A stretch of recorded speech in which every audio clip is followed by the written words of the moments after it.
ഇന്നൊരു facial hair റിമൂവിങ്ങിൻ്റെ video ആണ് കേട്ടോ. ഇപ്പോൾ എൻ്റെ ഐബ്രോസ് ആണെന്നുണ്ടെങ്കിലും അപ്പർ ലിപ്സ് ഏരിയയിലൊക്കെ അത്യാവശ്യം നല്ല രീതിയിൽ ഹെയർസ് കാര്യങ്ങളൊക്കെ വന്നിട്ടുണ്ട്. അപ്പോൾ ഞാൻ വിചാരിച്ചു അതൊക്കെ ഒന്ന് സെറ്റ് ചെയ്യാമെന്ന്. ആദ്യം തന്നെ സെറ്റാഫിലിൻ്റെ മോയ്സ്ചറൈസിങ് ലോഷനാണ് അപ്ലൈ ചെയ്തിട്ടുള്ളത്. സോഫാർ ഞാൻ യൂസ് ചെയ്തതിൽ വെച്ചിട്ട് എനിക്ക് വൺ ഓഫ് ദ ബെസ്റ്റ് ആയിട്ട് തോന്നിയിട്ടുള്ള ഒരു മോയ്സ്ചറൈസിങ് ക്രീം ആൻഡ് ലോഷൻ ഈ ഒരു ബ്രാൻഡിൻ്റെയാണ് കേട്ടോ. നിങ്ങൾ ഏത് ക്രീം ആൻഡ് ലോഷൻ യൂസ് ചെയ്യുകയാണെന്നുണ്ടെങ്കിലും അത്യാവശ്യം നല്ല ക്വാണ്ടിറ്റി തന്നെ എടുക്കുക. സോ ദാറ്റ് നമ്മുടെ ഈ ഒരു റേസർ സ്കിന്നിൽ നിന്ന് പെട്ടെന്ന് ഈസിലി ഗ്ലൈഡ് ചെയ്ത് പോകാൻ വേണ്ടിയിട്ടാണ് കേട്ടോ നമ്മൾ കുറച്ച് കൂടുതൽ ക്വാണ്ടിറ്റി എടുക്കുന്നത്.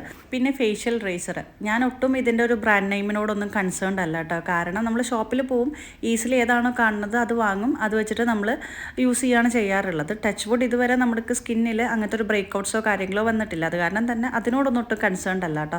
പിന്നെ ആദ്യമൊക്കെ ഞാൻ ഈ ഫേഷ്യൽ ഹെയർസ് റിമൂവ് ചെയ്യുന്ന ടൈമിൽ ഇത് കൂടുതൽ വരുമോ ഇനി മുഖത്ത് ബോറാവോ അങ്ങനത്തെ ഒരു ചിന്ത ഉണ്ടായിരുന്നു. പക്ഷെ അങ്ങനെയൊന്നുമില്ല. നമ്മൾ നോർമൽ ഹെയർ ഗ്രോത്ത് എങ്ങനെയാണ് അത് മാത്രമേ ഉണ്ടാവുള്ളൂ.